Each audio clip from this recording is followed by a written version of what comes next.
How's it going, guys? Good to see you. Oh, I shouldn't have done that. It's good to be here with you guys today. I see some familiar faces. This is great. Hello to everyone watching on the live stream as well. So I wanted to take some time to kind of follow up with you guys about what we heard from students here already, kind of talking about their experiences and their speech being stifled on campus. And I think it's great for them to get up and express their voice about what's going on, and that is very effective. But I want to talk about another very effective way to spread that message and to kind of fight back and defend free speech, which I think is the use of social media, specifically Facebook, Twitter, and video content.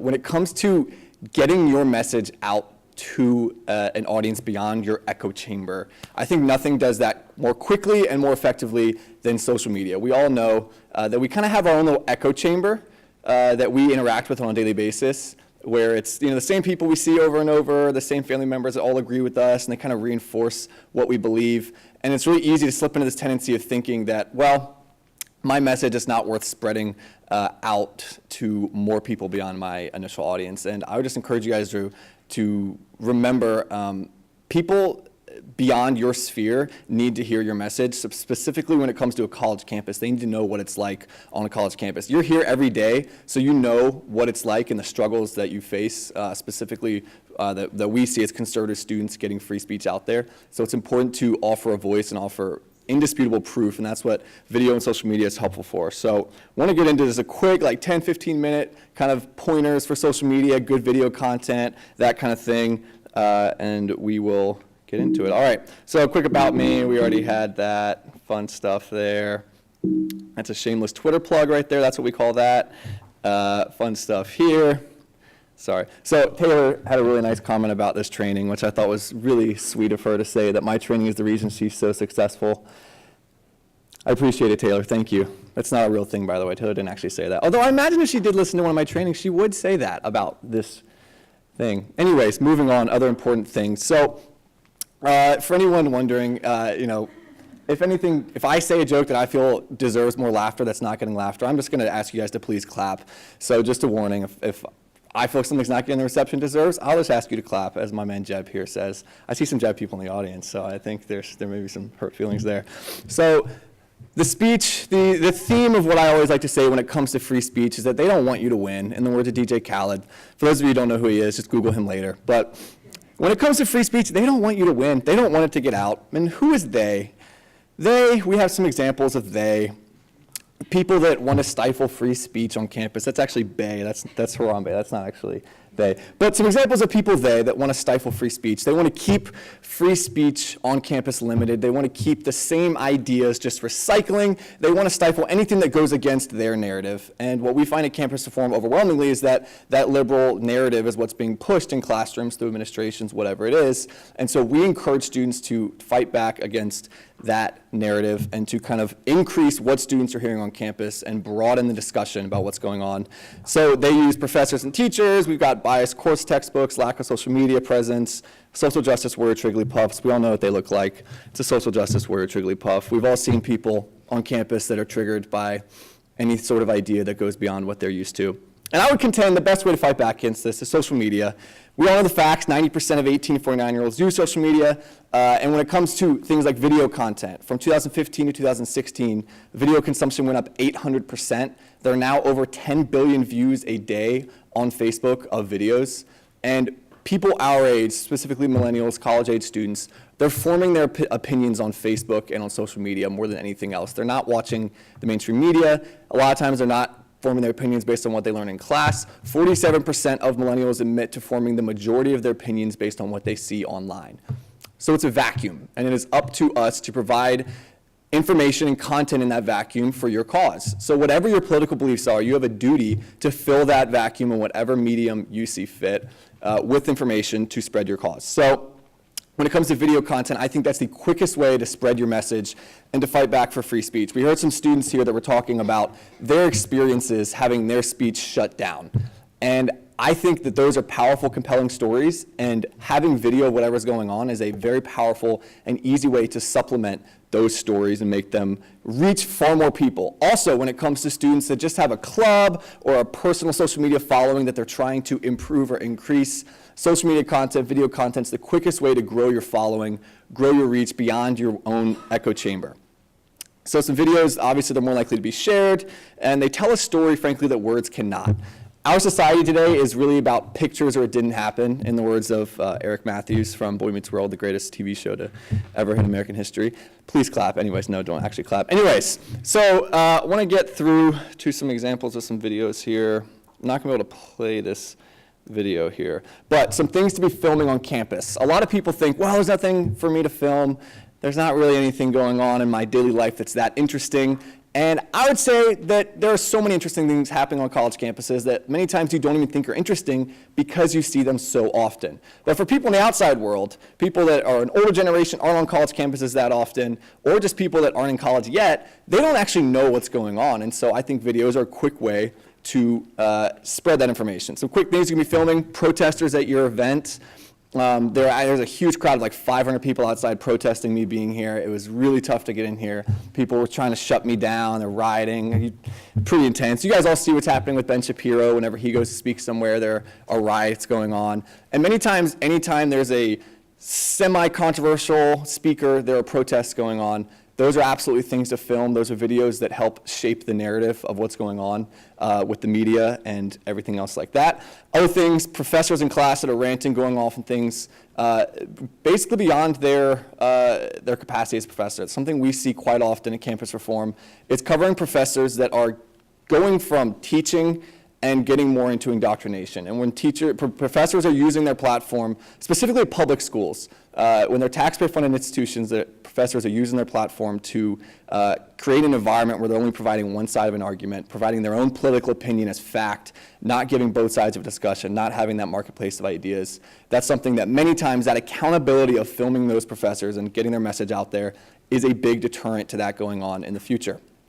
So I would encourage any students that encounter this in class, whatever is going on, to say, post that video, whether you want to do it anonymously or publicly, whatever it is. But a lot of times that accountability is one of the most important factors in getting professors to do their job, when they know that what they say in class can go to a broader audience. If they're comfortable with their message that they teach in class, they should be comfortable with that video going out to a larger audience. And if not doing anything wrong, it won't be a problem. But that's a quick way to create accountability, is through video and getting that proof. Some other things to be filming: denial of rights. We talked about this here, where a student was passing out constitutions and was reprimanded. We had the exact same story happen. Another student up in Michigan we covered, where a group of Young Americans for Liberty students were passing out constitutions. Someone stopped them and said, quit doing that. One of the students had was quick thinking, pulled out their phone, started filming the encounter, and all the students ended up getting arrested for peacefully passing out the Constitution. They went to jail for passing out the Constitution on public property. And they had video of it, and so ordinarily their word against the word of the administrator's word will always take precedence. But these students in this case were able to have indisputable proof of what's going on, and it changed the entire narrative. Over the next few days and weeks, there were members of Congress, senators weighing in on this situation, and it changed the entire narrative about what students are facing. And so I would say anytime you feel like your rights are being denied, as a good safety net, it's helpful to have footage of that and to put it out on social media.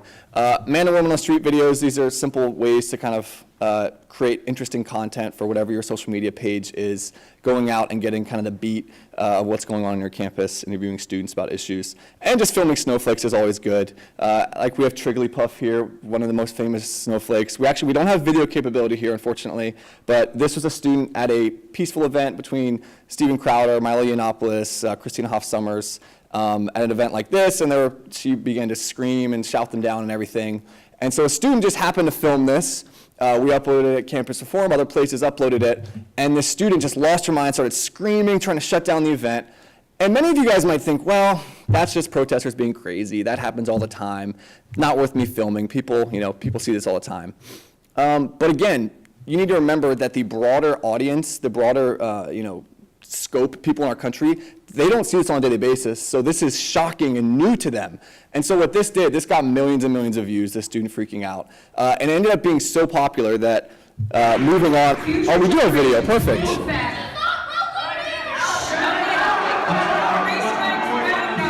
One more disruption and we'd have to ask you to leave the venue. My free speech! You have to obey. But this is free speech if you're so concerned. Please keep your comments to the Q&A session. Keep free speech out of this campus.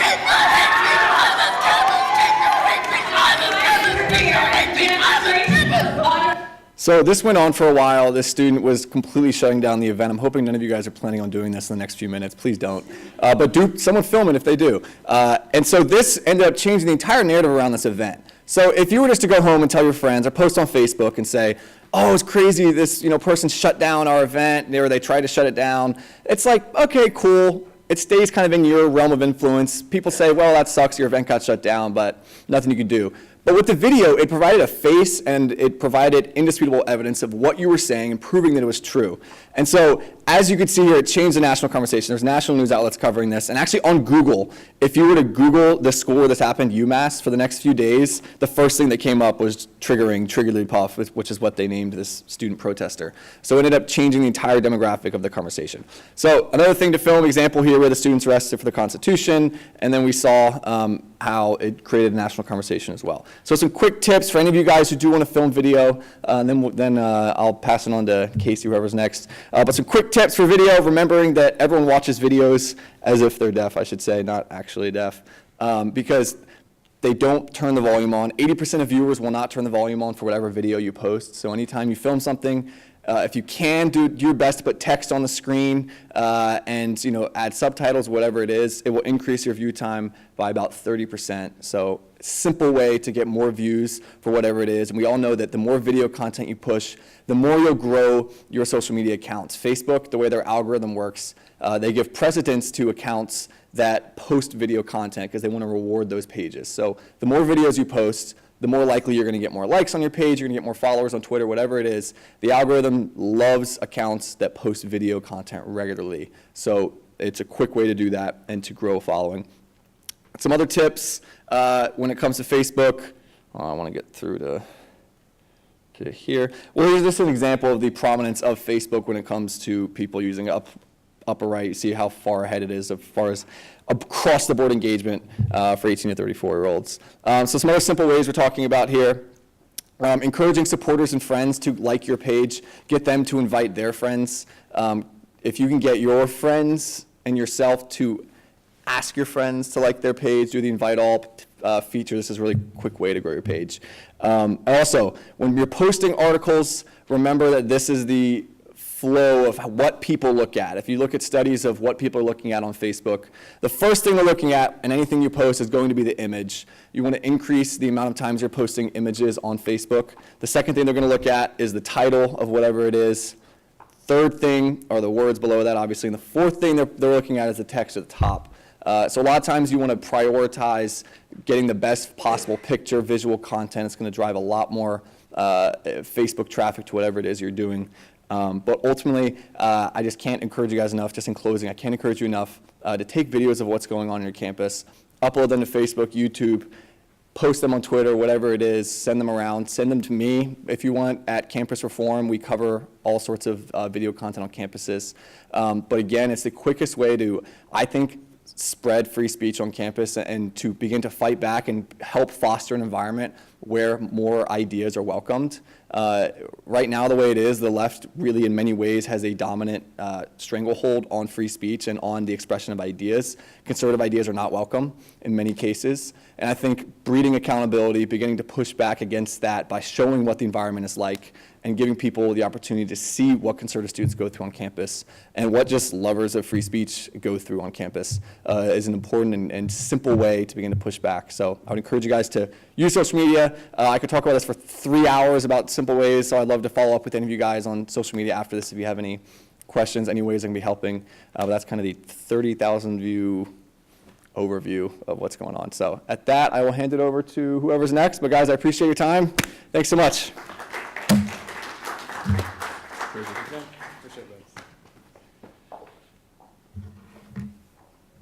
Well, I am the only thing standing between you and ice cream sandwiches. So I'm going to try to keep this pretty brief and just wrap up our time here together. Why does any of this matter? Why do we gather on a Friday afternoon in the fall to talk about free speech on college campuses? Because those of us in this room know, and at last count, about 10,000 or so people that were watching on the live stream, are people who understand and see in our daily work that the First Amendment is in trouble on your campuses and in what we do every day, and that concerns us for the future of our country. I'm just a few years ahead of at least most of the college students that are watching and are here, and so that gives me a slightly different perspective. I remember a little bit better time, and it informs the way I think. I remember Saturday morning cartoons, I remember Journey, I remember when country music wasn't actually just pop music with a twang, when Reagan wasn't this idealized conservative, but the actual president of the United States. And I remember when the First Amendment was generally common ground. Now, don't get me wrong, there was never really a time when we were all on the same page on the First Amendment. That's not really been a thing. It's always been attacked from one side or the other, left or right, and usually from both sides at the exact same time. The attempts to silence religious student groups, for example, go at least back to the Widmar decision in the 1980s, when the left was literally trying to exclude religious student groups altogether from college campuses all over the country. And those battles are basically what formed ADF. Those efforts to try to silence religious speech is part of what brought us ADF in the first place. And the right has not been immune from similar inconsistencies on the First Amendment over that time period either. But even with all that, there was general agreement.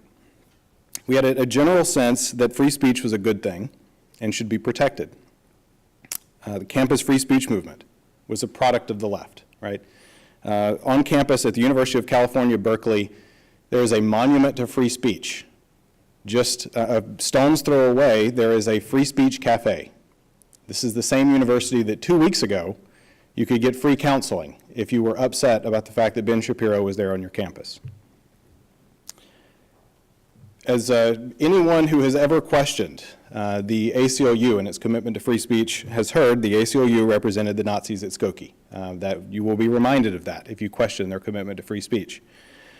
It's a fact that they always remind us of, even though just after Charlottesville they have questioned whether they would do that again. And while we argued in the margins, the left had relatively little hesitation back then, generally defending religious liberty, freedom of the press. Those were shared commitments, all the way to the Supreme Court, defending those values. But the court victories belie a more troubling trend outside the courthouse. Public support for the First Amendment seems to be waning. And it's now fashionable, particularly on the left, to advocate for laws prohibiting undefined hate speech.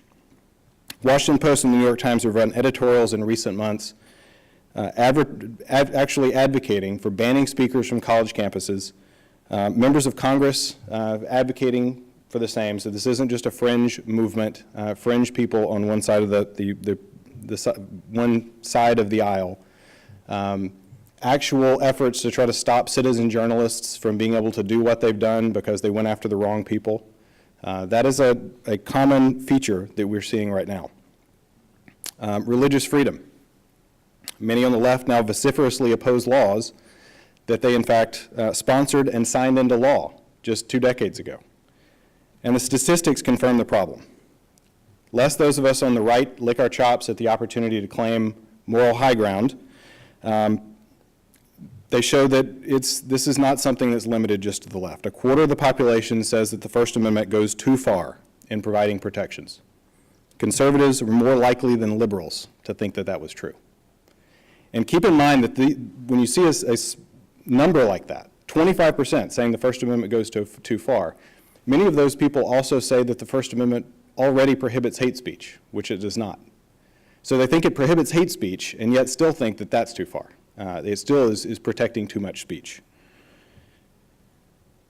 This is unfortunately the world that my generation has left to the millennials. And you don't even get the Saturday morning cartoons.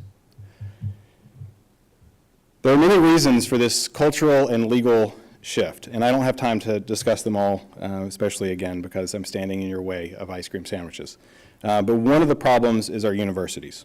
In one of the first Supreme Court opinions to address campus free speech in 1957, the Supreme Court said in Sweezy versus New Hampshire that if we do not protect free speech on our college campuses, our civilization will stagnate and die. And the reason for that is obvious. Today's college students are going to be tomorrow's judges, legislators, and voters. And for the last 2 decades, our universities have been teaching college students that they can tell them what you can say, when and where you can say it, and even who speaks for you. Much of academia has spent decades now communicating to students that the First Amendment does not limit government officials if they think they have a good reason for prohibiting your speech. Students taught that the response to speech that you don't like, or even ideas or beliefs that you think are problematic, is to contact their bias response team, are naturally going to believe that hate speech laws make perfect sense, and they're going to believe that the proper response to finding out that a baker thinks the wrong thing or a florist thinks the wrong thing is to contact your Human Rights Commission. Instead of a marketplace of ideas, we have university-created safe zones, where students are taught that speech is violence and free speech is just too dangerous to fully permit. Whether or not the First Amendment concerns that got me out of bed this morning are the ones you share, we can't pretend that the loss of one's freedom will not imperil another's. Civil liberties travel together, and First Amendment rights doubly so. You can't diminish the free speech rights of students on college campuses without affecting free speech and religious freedom for everybody. In a time of division, free speech isn't the problem. Free speech is the answer. Punishing speech doesn't bring us together, it just drives us further apart. If we're going to heal divisions, dial down the rhetoric that labels everyone an extremist and polarizes us, more speech is the answer. More dialogue is the answer. And that doesn't start with the lawyers and the legislators, it starts with you. My generation is a big part of why you're in this mess, and correcting the policies and laws is critical. It's an absolutely critical piece of how we have to fix this problem. But we can't change your generation's free speech culture ourselves. It's up to you to make your campus a place where the First Amendment is exercised and respected, where people disagree passionately but civilly, and where the answer is more debate, not more government. So make your campus the kind of place that you want our country to be. Thank you for coming out. I appreciate your being here. And for those of you watching online, thank you for being here. I'm sorry that we can't provide you ice cream sandwiches, but for those in the room, this is your chance. So thank you again for being here. We appreciate it.